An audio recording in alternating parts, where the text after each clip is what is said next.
എന്താ കോടതി പോണെന്നോ സാക്ഷി പറയുന്നൊക്കെ കേട്ടല്ലോ? ശരിയാണോടി? നീ കണ്ടതല്ലേ കൺമുമ്പിൽ ഒരു പാവത്തിനെ കൊത്തി നുറുക്കിയത്? നിനക്ക് ജീവിക്കണമെന്ന് ആഗ്രഹമില്ലേ? നിന്നെ പോലെ ഉള്ളവരാടി ഞങ്ങളെയൊക്കെ വീണ്ടും വീണ്ടും വഴിതെറ്റിക്കുന്ന. പേടിച്ചു പോയോ? ഞാൻ അങ്ങനെയാ, പെട്ടെന്ന് വയലന്റ് ആയി പോകും. മോള് കോടതി പോണം. ഒന്നും കണ്ടിട്ടില്ല, ആരാണെന്ന് അറിയില്ല, അങ്ങനെ സാക്ഷി പറഞ്ഞാ മതി.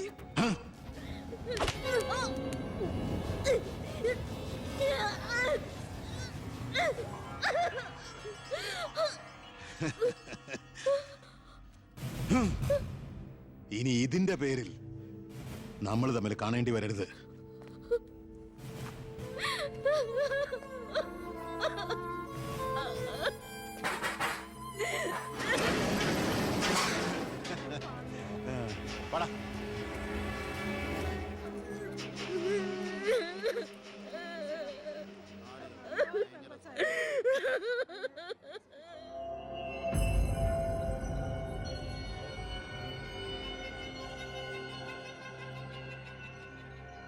രണ്ടുപേരോട് 1000 വട്ടം ഞാൻ പറഞ്ഞതല്ലേ, കല്യാണ പ്രായ പെണ്ണ.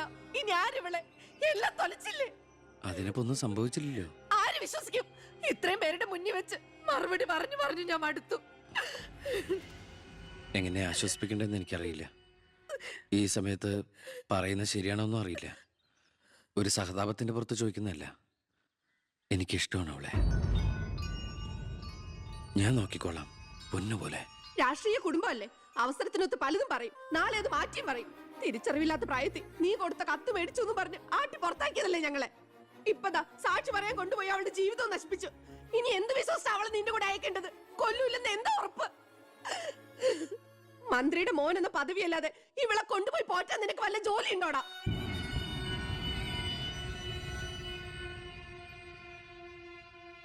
ഇനി മേലാൽ ഇമാതിരി വർത്താനം പറഞ്ഞ് ഈ വീടിന്റെ പരിസരത്തെങ്ങാനും വന്ന ദേവകിയുടെ ശരിക്കുള്ള സ്വഭാവം നീ അറിയും. അമ്മേ, നീ ഒന്നും ഉണ്ടായിരടി. ഇറങ്ങി പോകുന്നുണ്ടോ?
നിന്നെ ഒഴിവാക്കി നിന്റെ പെങ്ങളെ എങ്ങനെ കെട്ടിക്കാൻ പറ്റുമെന്ന് ആലോചിച്ച് നിന്റെ അച്ഛനും അളിയന്മാരും കൂടി തലമുണ്ടാക്കുമ്പോഴാ ദൈവം ഇങ്ങനൊരു അവസരം എന്നെ മുന്നിൽ എത്തിച്ചെന്നത്.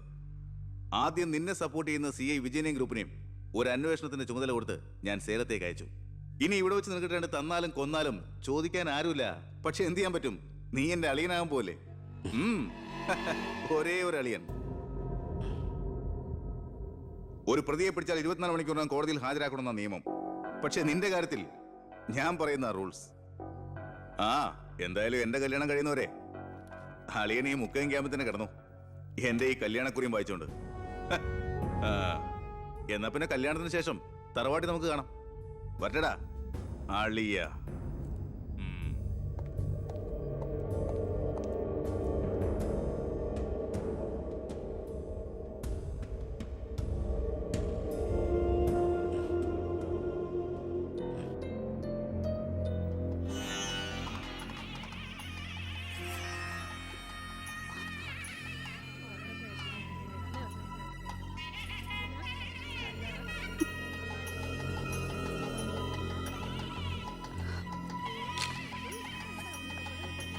ഇതുവരെ റെഡി ആയില്ലേ? വരണം കൂട്ടിൽ ഇപ്പൊ ഇങ്ങ് എത്തും. പവിത്ര, ഉണ്ണിയെ കുറിച്ച് വല്ല വിവരവും കിട്ടിയോ? ഫോണിൽ കിട്ടിയപ്പോ ഞാൻ വിവരം പറഞ്ഞതാ. അവനിതോ തിരക്കിലാണ്, വരാൻ പറ്റില്ല എന്ന് പറഞ്ഞു. അത് ശരി. സ്വന്തം പെങ്ങളുടെ കല്യാണത്തിനെന്ന് അവന്റെ ഒരു തിരക്ക്. അവനിങ്ങ് വരട്ടെ. പിന്നെ പബ്ലിക് വല്ല അടിച്ചു കയറുന്ന ഓഡിറ്റോറിയം ഇപ്പൊ തന്നെ ഫുള്ളാ. അതൊക്കെ ഞാൻ നോക്കിക്കോളാം, വേറെ കുഴപ്പമൊന്നുമില്ലല്ലേ? മകളെ എല്ലാം റെഡിയാ, കുഴപ്പമൊന്നുമില്ല അല്ലേ? അച്ഛൻ ടെൻഷൻ അടിക്കാതെ. 2-3 VIP സീറ്റുകൾ ഒഴിച്ചിടണം. കേന്ദ്രമന്ത്രി വിശാൽ ശർമ്മ എയർപോർട്ടിൽ എത്തിക്കാനായിട്ടും. ഓക്കെ.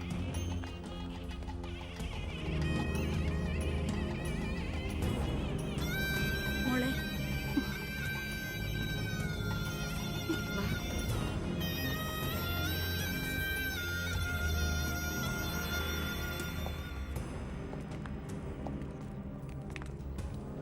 7 ദിവസം മുഖ്യം ക്യാമ്പിൽ കടത്തിയിട്ട് ജഡ്ജ്മെന്റ് പറഞ്ഞു കേട്ടില്ലേ, ഇന്നലെ ഉച്ചയ്ക്ക് കസ്റ്റഡിയിലെത്താണെന്ന്. എന്തായാലും FIR ശിക്ഷ ഇളവ് കിട്ടാനുള്ള ചാർജേ ഉള്ളൂ. നിന്നെ ഒഴിവാക്കി നിന്റെ പെങ്ങളുടെ കല്യാണം നടത്താനുള്ള തന്ത്രമായിരുന്നു അതിന് പിന്നിൽ. അത് വെറും കല്യാണമായിരുന്നില്ല. കേന്ദ്രം ഭരിക്കുന്നവരടക്കം കേരളത്തിലെ സകല മന്ത്രിമാരുണ്ടായിരുന്നു. ആരുണ്ടായാലും എന്താ, ഒരേ ഒരു മകനെ ജയിലിൽ അടച്ചിട്ടല്ലേ.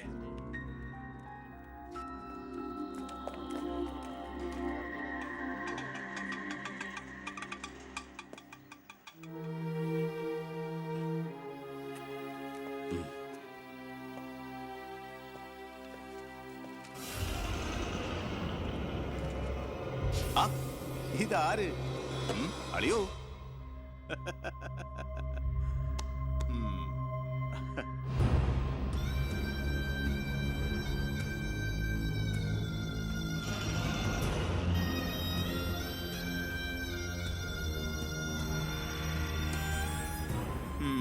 ഒരു ദൂരയാത്ര കഴിഞ്ഞ് വരുന്ന ലക്ഷണമുണ്ടല്ലോ. അളിയൻ ഇത്രയും ദിവസം എവിടെയായിരുന്നു? നീ ഇങ്ങനെ നോക്കി നിൽക്കുന്ന അളിയന് പോയി ഒരു ചൂട് ചായ എടുത്തോണ്ട് വാ. ചെല്ല്. എന്തിനാ ഇപ്പൊ ഇങ്ങോട്ട് വന്നത്? കാണണ്ട നിന്നെ എനിക്ക്. വീട്ടിലൊരു നല്ല കാര്യം നടക്കുമ്പോ നാട് നന്നാക്കാൻ നടക്കുന്നു. മന്ത്രിയായി നിന്റെ അച്ഛനൊക്കെ തിരക്കുണ്ടോടാ നിനക്ക്? ഞാനില്ലായിരുന്നെങ്കിൽ എന്താമേ, ഇവിടുത്തെ കാര്യങ്ങളൊക്കെ ഭംഗിയായിട്ട് നടത്താൻ എല്ലാരും ഉണ്ടല്ലോ. എത്തിയോ വിമതൻ? വിമതൻ. ചെറുപ്പകാലത്ത് ആവേശമായിരുന്നു എനിക്ക് എൻ്റെ അച്ഛൻ. മനസ്സുകൊണ്ട് രാഷ്ട്രീയ ഗുരുവെ കണ്ടിട്ടാ ഞാൻ രാഷ്ട്രീയത്തിലേക്ക് ഇറങ്ങിയത്.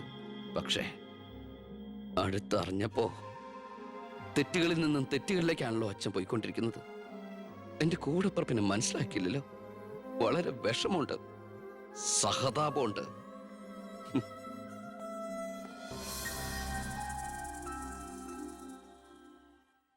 കൂട്ടക്കൊല നടന്നതിന്റെ പിറ്റേന്ന് മൈതാനത്തിലെത്തിയ ഭഗത് സിംഗിന് അവിടുത്തെ കാഴ്ചകൾ കണ്ട് സഹിക്കാൻ പറ്റില്ല. ചോര പുരണ്ട ഒരു പിടി മണ്ണ് കയ്യിലെടുത്ത് ആ ബാലൻ പ്രതിജ്ഞ ചെയ്തു, ഞാൻ എന്നെ തന്നെ രാജ്യത്തിനായി സമർപ്പിക്കുന്നു. എന്താ അവിടെ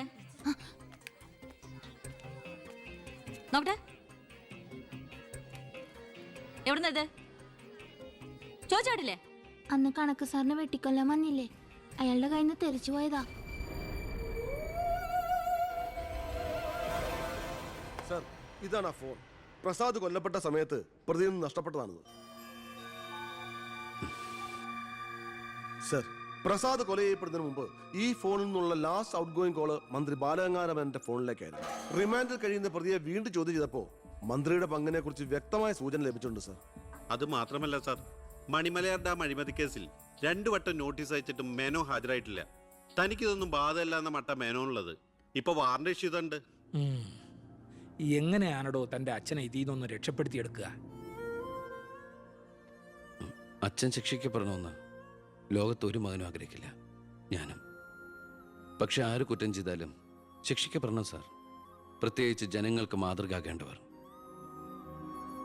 ശിക്ഷയിൽ നിന്ന് രക്ഷപ്പെടുമ്പോഴാണ് വീണ്ടും വീണ്ടും തെറ്റുകൾ ചെയ്യാനുള്ള ആത്മധൈര്യം കൂടുന്നത്. ഇത് അച്ഛനെ രക്ഷപ്പെടുത്തലായി നമുക്ക് കണക്കാക്കാം. തെറ്റുകൾ തിരുത്താനും പശ്ചാത്തപിക്കാനുള്ള ഒരു അവസരം. ഒരുപക്ഷെ ഇതിലൂടെ ഒരു മനമാറ്റ അച്ഛനുണ്ടായാൽ. അല്ലേ സാർ? കൂടുതലൊന്നും ഇക്കാര്യത്തിൽ എനിക്ക് പറയാനില്ല.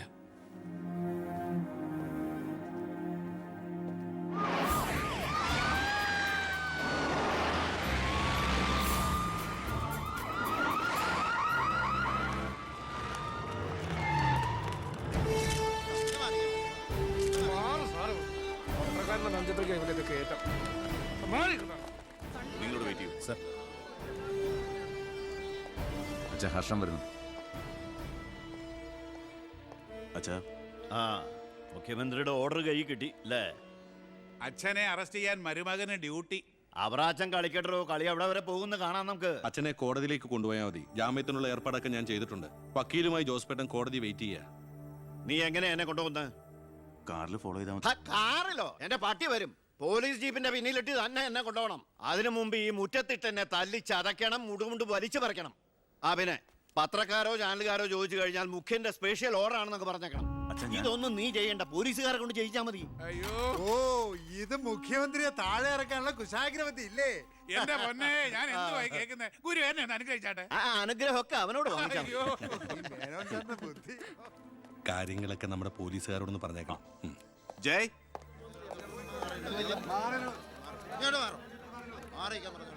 പത്രക്കാരും ചാനലുകാരും ഒക്കെ റെഡിയാ. എന്നാ പിന്നെ തുടങ്ങിക്കും. നടക്കണം സാർ. പിടിച്ചു തള്ളൂ.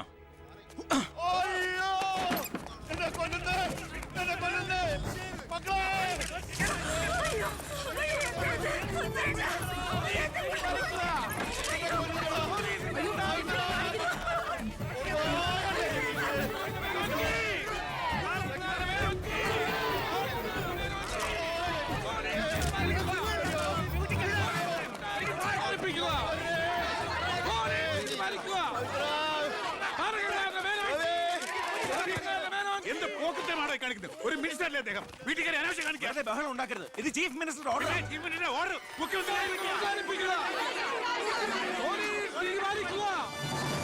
നമസ്കാരം. പ്രധാന വാർത്തകൾ. മന്ത്രി ബാലഗംഗാധര മേനോന്റെ അറസ്റ്റിൽ പ്രതിഷേധിച്ച് കേരളത്തിൽ പലയിടങ്ങളിലും അക്രമങ്ങൾ.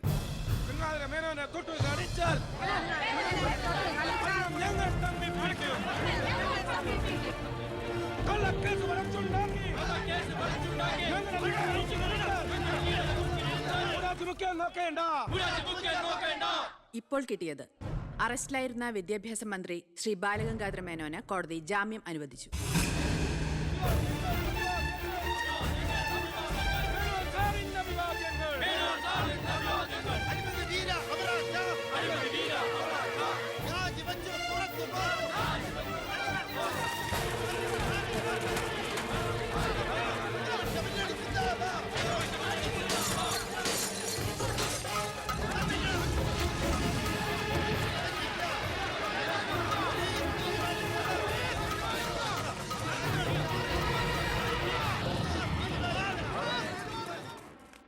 എടോ മേന്നെ, എന്നെ താഴെ ഇറക്കാൻ താൻ കളിച്ച കളി വളരെ ചീപ്പായി പോയി. അവറാച്ചൻ എന്താ ഈ പറയുന്നേ? ഒന്നും പറയണ്ട, സൂത്രധാരൻ താനാണെന്ന് എനിക്കറിയാം. താൻ ഒന്നോർത്തോ, തനിക്കെതിരെയുള്ള വജ്രായുധ എന്റെ കയ്യിലുണ്ട്. ഞാൻ അതെടുത്ത് പ്രയോഗിക്കാൻ പോവുക. പ്രധാന വാർത്തകൾ. കേരള മുഖ്യമന്ത്രി പി.കെ. എബ്രഹാം രാജിവെച്ചു. നിയമസഭ പിരിച്ചുവിടാൻ ഗവർണറുടെ ശുപാർശ.